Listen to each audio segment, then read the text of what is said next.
दोस्तों welcome to money stocks. तो इस वीडियो के अंदर मल्टीपल स्टॉक्स के बारे में हम लोग बात करेंगे। तो चलिए सबसे पहले हम लोग बात करेंगे एचडीएफसी बैंक के बारे में। तो एचडीएफसी बैंक का और एचडीएफसी लिमिटेड का अगर आप आज के दिन का परफॉर्मेंस देखोगे तो एचडीएफसी बैंक के अंदर ऑलमोस्ट हमें 3% तक का करेक्शन नजर आया हुआ है और एचडीएफसी लिमिटेड के अंदर भी हमें करेक्शन नजर आ चुका है। तो एचडीएफसी बैंक के अंदर दोस्तों अगर आप देखोगे बेसिकली एक large cap category company belong करता है और इसका मार्केट कैप भी 9.5 लाख करोड़ का मार्केट कैप हमें एचडीएफसी बैंक का नजर आ रहा है। और लार्ज कैप कैटेगरी वाली कंपनीज, इतना बड़ा मार्केट कैप वाली कंपनीज के अंदर अगर आप देखोगे 3% बहुत ही ज़्यादा दोस्तों करेक्शन होता है। इतना ज़्यादा करेक्शन माइनरली नहीं होता। तो एक करेक्शन की वजह क्या है? बेसिकली कंपनी ने कल के दिन अपना बिजनेस का अपडेट्स पेश किया था। जो बिजनेस का अपडेट्स कंपनी ने पेश किया था, एचडीएफसी बैंक ने पेश किया था, वो बिजनेस अपडेट्स बिल्कुल भी मार्केट को अच्छा नहीं लगा और बिल्कुल भी ये पॉजिटिविटी नहीं लगा। और इसी की वजह से मार्केट ने एचडीएफसी बैंक को आज के दिन नेगेटिविटी के अंदर रिएक्शन नजर आ चुका है। तो अपडेट्स क्या है, तो अपडेट्स के बारे में भी दोस्तों हम लोग बात करेंगे। उसके साथ साथ पिछले महीने का परफॉर्मेंस देखोगे तो ऑलमोस्ट कंपनी ने 5% के आसपास रैली नजर आया हुआ था, लेकिन एक्चुअल बेसिस के ऊपर अगर आप ये कैलकुलेट करेंगे तो ऑलमोस्ट 8% की रैली हमें एचडीएफसी बैंक के अंदर पिछले एक महीने के अंदर नजर आ चुकी थी। तो चलिए अभी हम बात करेंगे अपडेट्स के बारे में। क्या अपडेट्स निकल के आया हुआ है? 4 घंटे पहले दोस्तों एक अपडेट्स आए हैं। HDFC bank share decline 3% post Q1 business updates. तो जो Q1 बिजनेस अपडेट्स के अंदर जो नजर आया था, कंपनी का जो परफॉर्मेंस है बुरा नजर आया था और इसी की वजह से हमें एचडीएफसी बैंक के जो कि 3% का डिक्लाइन नजर आया।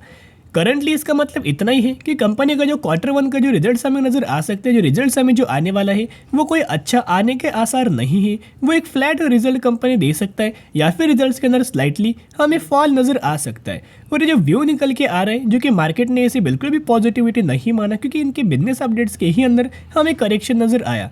तो कोई भी कंपनी के अगर बिजनेस अपडेट्स के अंदर दोस्तों करेक्शन आएगा तो मार्केट इसे जरूर नेगेटिविटी के अंदर रिएक्ट करेगा। लेकिन इसका मतलब ये नहीं कि कंपनी बर्बाद हो जाएगी, कंपनी डूब जाएगी, कंपनी पूरी जीरो हो जाएगी, ऐसे दोस्तों बात नहीं होती। क्योंकि कंपनी का अगर आप मैक्सिमम का चार्ट पैटर्न देखोगे, बहुत ही कमाल का शेयर होल्डर्स कंपनी ने 20-22 सालों के अंदर रिटर्न बना के दिया हुआ है। फंडामेंटली कंपनी स्ट्रांग है और एचडीएफसी बैंक इस कंपनी को बहुत पहले से मैं आपके साथ कवर अप कर रहा हूँ।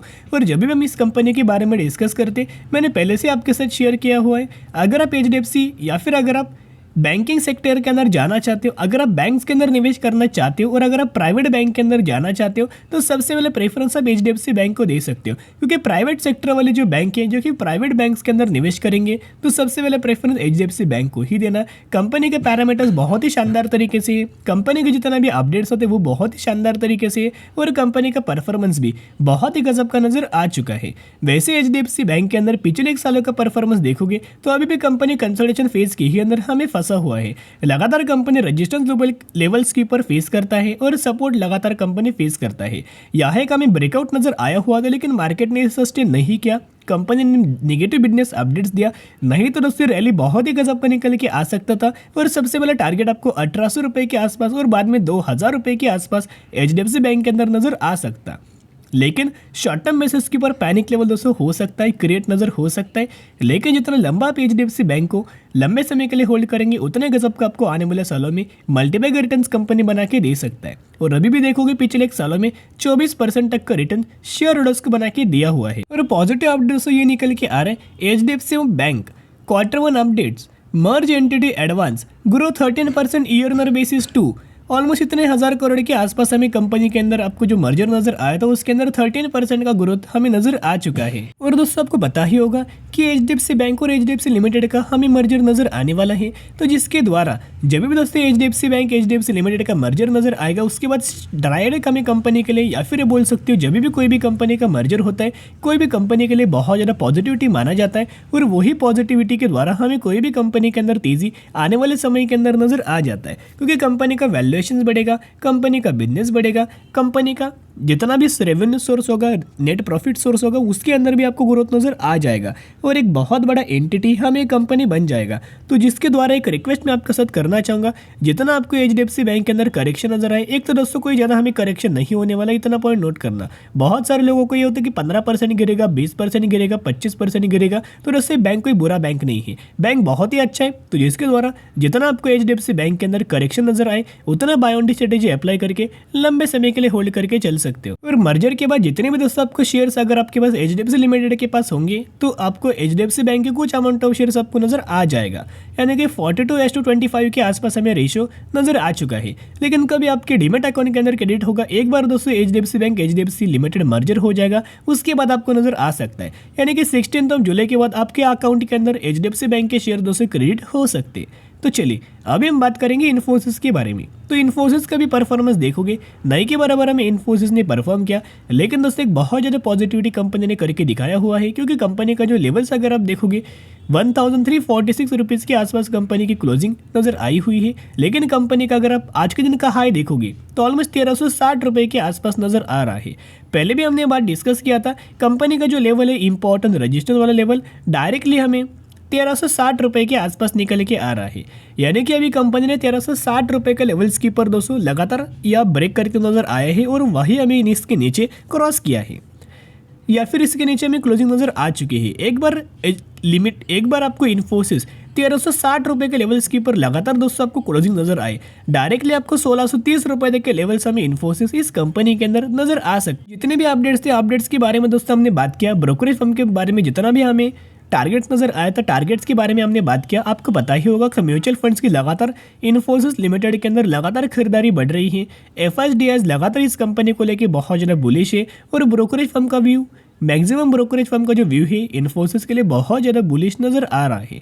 इस कंपनी के रिगार्डिंग में जितना भी पैनिक लेवल है वो शॉर्ट टर्म बेसिस के ऊपर हो सकता है, इतना पॉइंट नोट करना। लंबे समय के लिए ये जो न्यूज़ है, नेगेटिव खबर है, नेगेटिव अपडेट्स है या फिर जितना भी पैनिक लेवल है वो लॉन्ग टर्म बेसिस के ऊपर कैरी फॉरवर्ड नहीं होने वाला। फॉर एग्जाम्पल चलिए हम बात करते हैं 2008 में आपको पता होगा कि स्टॉक मार्केट के अंदर हमें रिसेशन के द्वारा आपको करेक्शन नजर आया हुआ था मैक्सिमम सेक्टर्स के अंदर और ओवरऑल पूरा मार्केट गिर चुका था। अगर पूरा मार्केट गिरेगा तो बहुत सारे कंपनीज के अंदर करेक्शन होगा, 100% कंपनीज के अंदर करेक्शन नजर आ चुका था।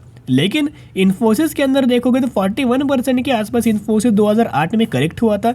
लेकिन जिन लोगों ने गिरावट के अंदर निवेश किया होगा, लगातार बाइंग किया होगा, उन्हीं लोगों को इन्फोसिस ने सिर्फ और सिर्फ 2 सालों में 210% तक का रिटर्न हमें शेयर होल्डर्स को बना के दे चुका है। फिर 2020 में दोस्तों अगर आप देखोगे 2020 में जो कोविड के द्वारा जो करेक्शन हमें नजर आया था उस वक्त हमें 24% तक का गिरावट हमें इन्फोसिस इस कंपनी के अंदर नजर आ चुका था। लेकिन वही अगर आप दोस्तों गिरावट के बाद अगर आप रिकवरी देखोगे तो ऑलमोस्ट कंपनी ने शानदार तरीके से रिकवर किया 2 सालों में और साथ में 220% तक का रिटर्न शेयर होल्डर्स को बना के दे चुका है। यानी कि इसका मतलब ये है कि जब भी कंपनी गिरता है गिरावट के अंदर हमें पैनिक लेवल क्रिएट नहीं करना है, सेलिंग के बारे में हमें सोचना बिल्कुल भी नहीं है, सिर्फ हमें बाइंग के बारे में सोचना है कौन से लेवल के ऊपर बाइंग किया जाए और हमें लगातार कंपनी के अंदर बाय ऑन स्ट्रेटेजी अप्लाई करना चाहिए। किस पॉइंट तक कंपनी गिरेगा, कहाँ तक कंपनी गिर सकता है, कहाँ तक कंपनी जा सकता है, इसका दोस्तों सोचने की कोई ज़रूरत नहीं है। जिस भी लेवल्स के ऊपर कंपनी मिले लगातार कंपनी के अंदर खरीदारी करना और लगातार कंपनी के अंदर बाय ऑन स्ट्रेटेजी अप्लाई करना। तो जो 2023 के अंदर जो आपको करेक्शन नजर आ रहा है 2025 से कंपनी 200 से 250% तक का रिटर्न शेयर होल्डर्स को बना के दे सकती है और इस कंपनी का प्राइस ऑलमोस्ट हमें जो इस कंपनी का प्राइस 2400 रुपये के भी आसपास नजर आ सकता है। तो एक रिक्वेस्ट मैं आपके साथ करना चाहूँगा, बिना डरे बिना पैनिक लेवल क्रिएट करे हर एक लोग बाइंग करने की कोशिश कर रहे हैं तो बाय ऑन स्ट्रेटेजी अप्लाई करना और विद फुल ऑफ कॉन्फिडेंस लंबे समय के लिए होल्ड करना। तो चलिए अभी हम बात करने वाले हैं अपटेक लिमिटेड के बारे में। ये कंपनी का प्राइसिंग 490 रुपये के ऊपर है और जब से कंपनी आया है 1200% तक का रिटर्न प्रोवाइड करके दे चुका है। कंपनी शॉर्ट टर्म में बहुत ज़्यादा ट्रेंडिंग है क्योंकि कंपनी ने 2:5 रेशियो के अंदर बोनस का अनाउंसमेंट किया हुआ है। तो अगर आपके पास इस कंपनी के 5 शेयर होंगे तो 5 के बदले 2 आपको बोनस शेयर दिया जाएगा और यही एग्जीक्यूशन के बाद आपके पास हो जाएंगे 7 शेयर। तो इसी रेशियो के अंदर इसी कंपनी के अंदर दोस्तों आपको बोनस का बेनिफिट मिलने वाला है। तो अपटेक लिमिटेड के बारे में कंपनी अच्छा है, डिसेंट तरीके से कंपनी का बिजनेस है और डिसेंट तरीके से कंपनी के पैरामीटर्स नजर आ रहे हैं। तो निवेश करने से पहले स्टडी करना, एनालिसिस करना, उसके बाद निवेश करने की कोशिश कर सकते हो। तो चलिए आज के लिए इतना ही। अगर आपको वीडियो पसंद है जरूर वीडियो को लाइक और चैनल को सब्सक्राइब कर सकते हो। फिर मिलेंगे, बाय।